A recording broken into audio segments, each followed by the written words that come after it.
Kausap tayo din para mailatag natin yung puwersa niya sa Mindanao. So, yung tayo na pagunin sa island. Tapos yung sa iyo dyan, the million part, yung abot ko, pag yung nagsama-sama, maski na yung sigurado na tayo dun sa first incident. Ayun, ang hanapin na lang natin dito, sino kaya ang magkaroon ng interesan na kaya sa suporta, which is in terms of the district, in terms of pag sinabi mo kasi yung district is more on administrative and additional na po yung partners.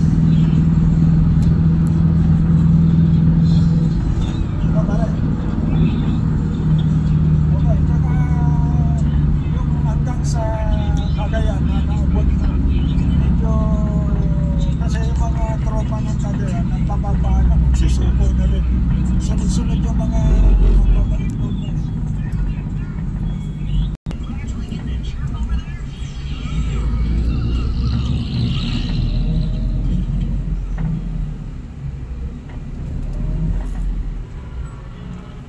Pero Bicolano ito.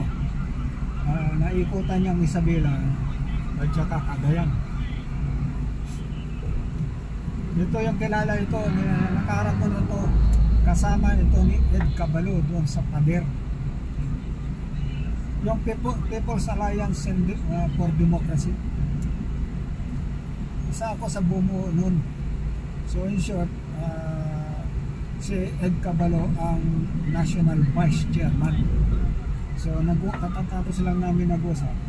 So yung network niya nila hanggang Mindanao, sabi ko pagsamahin natin kung marehistro yung plano na pasok tayo ng party, sigurado na makuha natin ang perception ng mamili, sabi ko sa mga.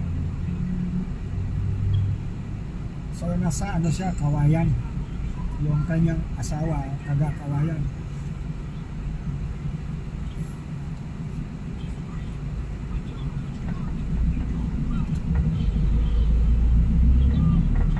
Hindi, yun ang pag-uwasa, yung panggastos yan ang ating problema.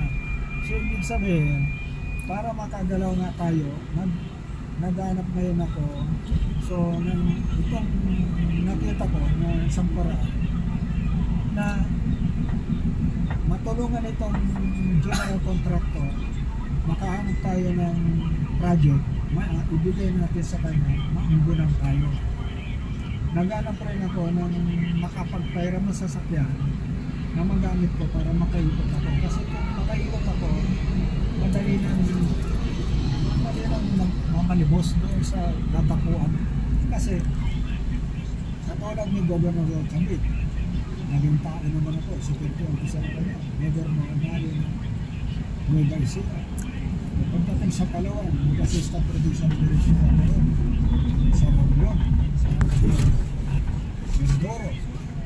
Kaya nga makagalaw ako.